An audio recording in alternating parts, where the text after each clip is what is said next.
Well, hello there, humans, hippies, earthlings, whoever you are, wherever you are, whatever you're doing, and whoever you're lucky enough to be doing it to. I'm Bushka on Blitz, and indeed, it is Subs Replay Saturday today. We're going to be looking at two games. First from Noob Commander, who's a lovely bloke. He's got his own YouTube channel. I'll flash that up in the description if you want to go and check out his YouTube channel. And the second one is from Bunchie on Blitz. And if you want to go check out his YouTube channel, that is also in the description. Now, a couple of stipulations. The first one is a 183 replay that is very, very cool. The second one is a 3485 replay, Rudy, that is absolutely monstrous. I'm going to feature the second one, even though it is the PC client of the game. If you've got a replay, I'm sadly going to tell you if it's in the PC or the Mac client and not the mobile client, I will no longer be featuring those replays. Mainly because I've had a good hard think about this and I've played both clients, and I believe that it's just a little bit unfair to be playing on the PC or the Mac client as opposed to the mobile client. Now, whether you agree with me or not, that's neither here nor there. The majority of the users of the game use the mobile client, and I want to start featuring just content that is accessible to all, and that means that it's only going to be mobile content. So today we're going to have one on the PC client from Bunchie on Blitz. He was good enough to provide that to me when I asked for replays without stipulating that they be on any particular kind of client, and I don't want to have any more worries about it, but that's the rules and that's how it goes. The first one here is from Noob Commander, and check out the big dog go. The FV215V 183 is absolutely tremendous, and it is such a fun drive. It can be devastatingly derpy and leave you with nothing, but if you manage to land a couple of shots on this tank, you can easily do 3k damage in a game, and we're going to do a lot more than that today. He's got the clan, the tier 9 clan camo on. I think it looks disgusting, but lots of people really, really like it. To me, it looks like some Jackson Pollock spray paint job gone wrong. But be that as it may, I'm an old cranky bugger, so I'm probably not one to listen to. The mouse gets a great shot here on the weak point. 920 is your average damage roll with the 183 using AP, and he gets a big roll there, over 1,000 damage, nearly 1,100 damage in fact. He's watching the minimap pretty carefully, and he's going to roll back here. There's a VK4502B going the back door on Fort Despair. Now that's not a bad option, but it is a very bad option when you run into the 183 that's actually paying attention. And he's just fired there. Now Noob Commander knows this. He knows he's on a cooldown, and he's got all the time in the world. The VK, another tank with a rear mounted turret, so he can't get the gun down there. And then the Object 140 sneaks around. He cops it from all angles and all sides and absolutely gets obliterated. Hashtag delete, unfortunately, for the VK. He did the right thing there. The rest of the team is still camping that corner. It's a tight one though. Both sides have gone that angle. Look at this, 1312. High explosive Hesh straight into the date, 1,312 damage, one shot. That is the pure and unadulterated joy of using an FV215 183. When it goes very, very well. But just like that VK4502 couldn't get the gun down to hit Noob Commander as he was at the back there, neither could Noob Commander get the gun down to return fire on that T110E4, and he knows that. He can't just stick his turret up there. It's quite soft, and that T110E4 has plenty of penetration.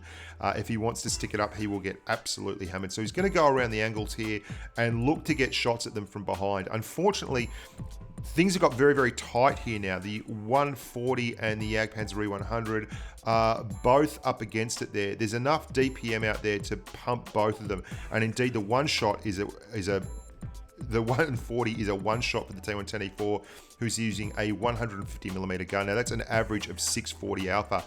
Noob Commander gets a great shot here, a side shot and engine fire with AP, which is absolutely horrific for the poor old IS-7.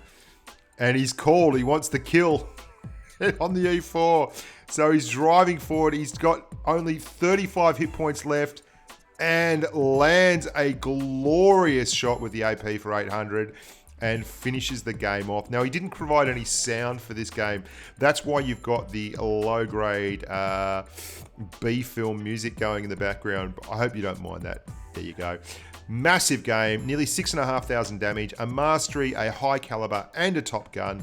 All you need and love when you're driving the FV215B 183.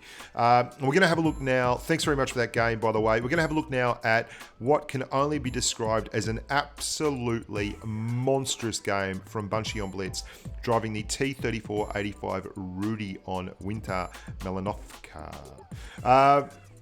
This is using the PC client, and you're going to see a few examples in here of why I think the PC client is just a touch over the top. And that's not to say that this isn't a very well-driven game in all facets, because it is. It takes advantage of some good skills and some very good situational awareness. Now, the T71 on the other team has just gone hog wild YOLO, straight through the middle. He's seen Bunchie and he's decided he's going to have a crack. And Bunchie's very small target, so he uses the auto-aim feature, which is just a lock on the PC version of the game, and just gets 2 clean, crisp shots using high explosive into the T71, who is absolutely getting belted as he goes around the sides there.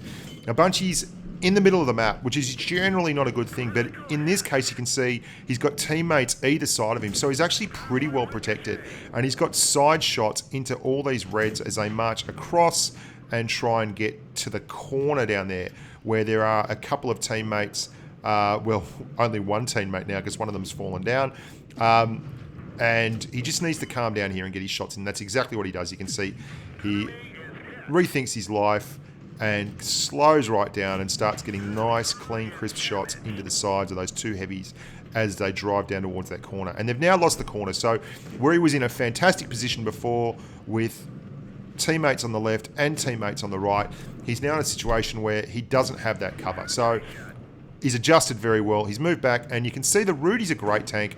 It's got this very, very sharp upper glacis that the Russians have going on. And there he goes. He's engaged the auto lock again on the SP1C. This is why I find the PC to be a little bit overpowered. You can see he's able to drive around and be very situationally aware and get shots in, because he doesn't have to aim in or zoom in as he's moving along like you do on the touch screen. Now, he's a good player for all that, and because of this, he doesn't have any real issues anyway. But you saw as he locked on that SP1C, he was then able to look to the right while still firing at the SP1C, not really giving it any thought at all. But he's not just using the auto-aim feature. He's able to aim very, very accurately with just the mouse and the keyboard, which is a key, obviously, of him being a good player. So let's not for a second think that this isn't excellent gameplay. Now, he's in a really tough spot here, but he's doing something that the poor old Tiger 1 is more or less completely oblivious there. He really should have been looking at Bunchie, and Bunchie has done a great job here. Now, he's got a DPM through this T43 who can do 2200 DPM in a pinch raw. So he really needs to drive forward here and either get a bounce or dodge a shot, and that's exactly what he does. He gets past the gun of the T43 and manages to get a shot in while he is still turret turning, which is ideal. Now, that is his 5th kill. He's got 2 reds to take out here, the stubborn Emil and the T71. Now, the T71 is regretting his YOLO efforts earlier tremendously, because it's left him in an incredibly weak position. Bunchie is on only 94 hit points. If the T71 had a few more hit points, he would simply be able to roll in here and punch Bunchie while taking a shot. He can't do it though. And the Emil is a non-turreted TD. So if he pushes up too hard, there's going to be a situation where Bunchie can simply push past him, get on his side, and never have to worry about the gun hitting him.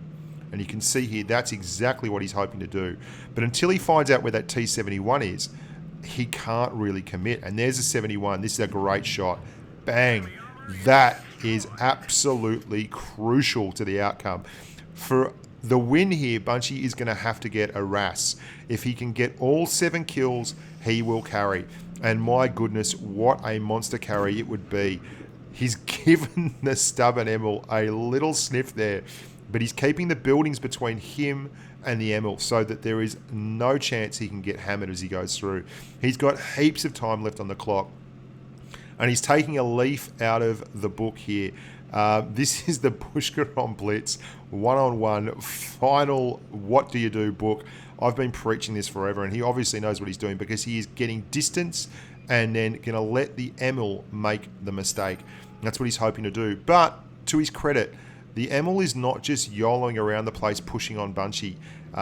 He is going to be moving up and moving forward and trying to get the shot because all he needs is 94 damage. But you saw down the bottom, he didn't push on the 3485. He didn't give Bunchie a chance to get past him as he went over the top of a hill. So what Bunchie now has to do is look for an opening, look for a situation, look for a chance where the Emil is going to be pointing the wrong direction and he can get past him. And if he can do that, then he's going to get a rast, he's going to carry, and he's going to do an enormous amount of damage in a win. Or he's going to get an enormous amount of damage in a loss. Let's see which is the case. And again, just like he did down the bottom near the HMS Bushka, he is going to move away and use terrain to actually get between him and the Emil so that the Emil doesn't have a shot. Now, that was his opening there, and he missed it. That was a brutal, brutal miss. Bunchie goes for the shot. No luck there. And he's going to use the speed now. He's holding his speed through the turns. This is the key one. Makes the Emil think he's going one side of the building. The Emil doesn't have time. He locks the target, and he's past him and behind him. And ladies and gents, it is all over. He's auto-locked the target. He is behind him, and it is an absolutely massive carry. 7 kills. 7 kills in a 3485 Tier 7 Rudy and 5,170 damage with all the bling that comes with it. What a wonderful performance. Absolutely massive game. You won't see more damage than that from a Tier 7 very, very often at all. That's absolutely huge. Congratulations on that. Now, if you have a subscriber replay you'd like to send in, bushkawonking@gmail is the email address for you. Whack it up on Google Drive or something. I'm going to start implementing another rule as well. If you've already featured it on a channel, it's kind of pointless. I've had a couple come in that have had 3,000 or 4,000 views on them before, and I mean, I love the fact that they are subscriber replays, but if they're already on YouTube and people have watched them elsewhere, it kind of kills the vibe. So I'm happy for it to be a very, very low viewed video. If that's the case, go for it. But otherwise, try and make them mobile clients only and not already featured on a YouTube channel where they've got wide publicity. Until next time, boys and girls, I'm Bushka on Blitz. Look after yourselves and stay safe on the battlefield.